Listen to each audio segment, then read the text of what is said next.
जब संतान पैदा नहीं होती है तो माता पिता रोते हैं, और जब संतान पैदा होती है और फिर संतान के कर्म से माता पिता फिर रोते हैं, ऐसी संतान को 7 जन्म नरक होगा।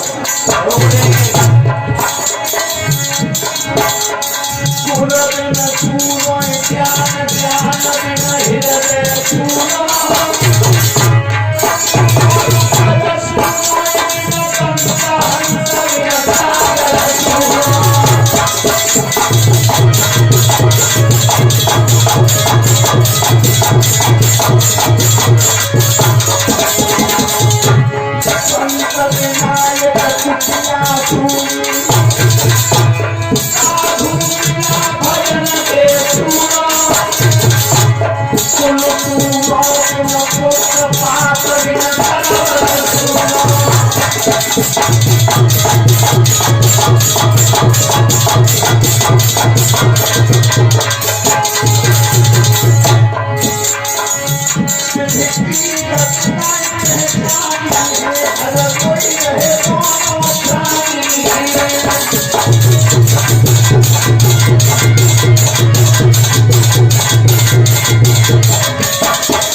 नहीं थी।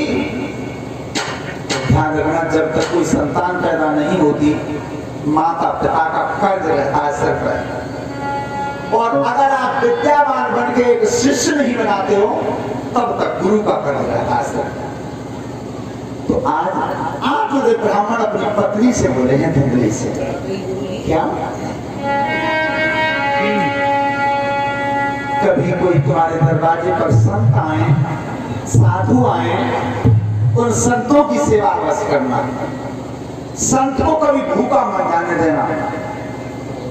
और ऐसा हमारे विद्वानों का मत रहा है, धर्मराज युधिष्ठिर का ये बखान है महाभारत में कि दिन छिपे दिन छिप रहा हो, उस समय अगर नगर से महात्मा निकल के ला रहे हो तो उन्हें जाने मन देना, हाथ जोड़कर रोक लेना।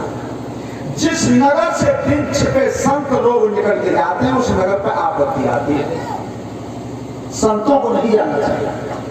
तो एक बार जब आत्मदेव ब्राह्मण के घर पर एक महात्मा जी आए, उन्होंने विचार रखा कि तुम्हारी संतान पैदा नहीं हुई तो तुम एक गाय पालो, एक गाय पालो, और अगर गाय खूंटा पे बांधोगे और तुम गाय की सेवा करोगे तो जिस समय गाय पे आ जाएगी उसी समय तुम्हारा नाम चल जाएगा। ये कह दिया, गाय पे आ जाएगी तो तुम्हारा नाम चल जाएगा। तो आज ब्राह्मण एक गाय लेकर के आए हैं।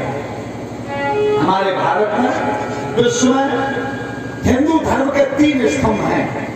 हिंदू धर्म के 3 स्तंभ हैं।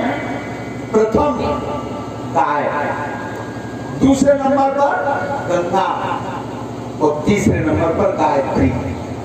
ये 3 चीज जिसके घर में नहीं है, या तीनों में से एक और नहीं है, वो हिंदू ही नहीं है। जिसके घर गाय की पूजा न होती हो, गंगा जल घर में न रहता हो, और गायत्री के मंत्र को कोई न जानता हो, वो हिंदू नहीं। तो गायत्री के मंत्र का जाप जो जानते हैं, जो जानते ही है, जो ना जानते वे सीखें। सबसे बढ़िया फायदा क्या है, रात में काउर डर लगे, ढे बैठ जाए तो गायत्री मंत्र का जाप करके देखना रात को, जिस समय डर लग रहा हो।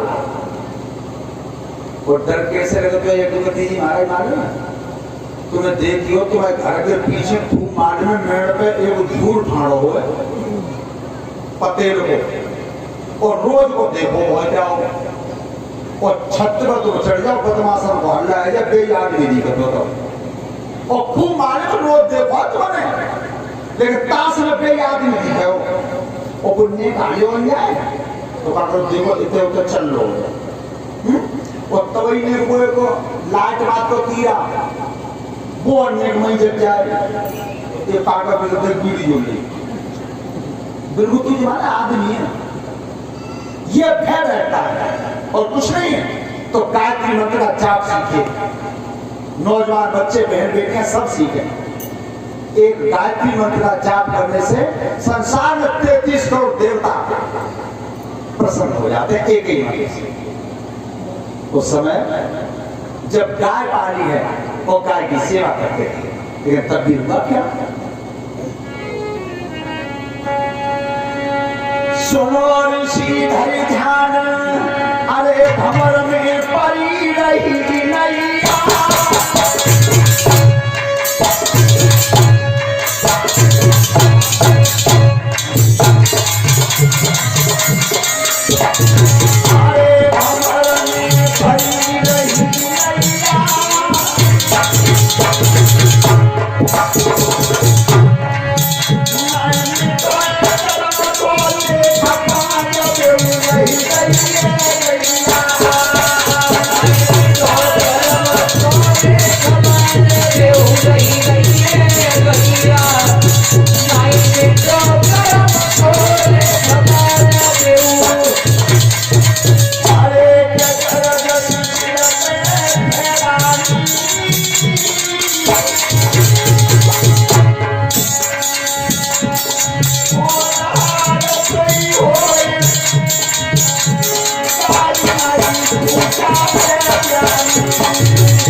जब गाय नहीं जानी तब समझ गए थे ब्राह्मण का संतान पैदा नहीं हो, जब नहीं होगी तो एक दिन अपनी पत्नी से कहा है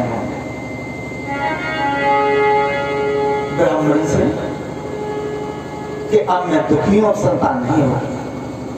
महाराज तुम्हें शब्द को मुझसे कह रहे हो तो एक विनती मेरी भी सुन। दोनों ही बैठे थे भवन में, अब विचार करना है कि बेटा के लिए कितने दुखी हैं। दोनों प्राणी घर में रो रहे थे।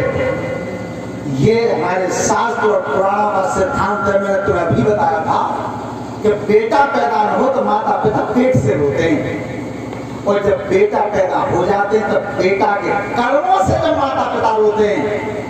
ऐसी औलाद को 7 जन्म नरक भोगना पड़ता है जिनके कर्म से माता पिता बैठ गए। तो हमेशा ध्यान रखो, जहां तक बने इनसे बड़ा देवता विष्णु दुनिया में कोई पैदा नहीं हुआ। माता पिता से बड़ा देवता पैदा नहीं हुआ, क्योंकि ये महाभारत संकेत करता है तुम्हारे लिए क्या दुनिया में सबसे बड़ी ये पृथ्वी है। बोलो जब पृथ्वी तो बड़ा कोई है जिसको सब पूरे विश्व को सारा इसमें, और पृथ्वी से बड़ी उपाधि अगर मिली है तो वो नहकारी करेगा। इस आकाश से ऊंची चीज कोई नहीं दुनिया तक। और धर्मराज युधिष्ठिर कहते हैं कि आकाश से ऊंचा प्यार है। जब आकाश और धरती तो ऊंची उपाधि ने मिली है तो हमें इनको दुखी करने का कोई अधिकार नहीं है।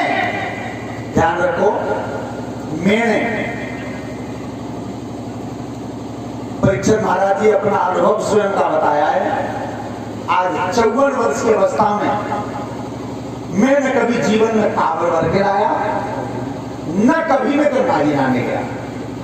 ऐसे तो है जैसे बालक मुरादाबाद भागवत करके जब आते हैं गंगा जी क्रॉस करके तो कहते हैं नहाइए में, लेकिन उस उद्देश्य में कभी नहीं गया। जैसे नौजवान 18, 20 साल के बालक कहाँ जा रहे हो, कांवर भर रहे, गिनती कराते हैं क्या बत गई, क्या बता हमारी 5 नहीं आ गई, और उन तेरा खान पूछियो कि एक उधर बाप को पीठ पीड़ के नहा दो आवाज कौन मैं सच बता रहा हूं नौजवान बेटा सावधान से सुन लेना काबा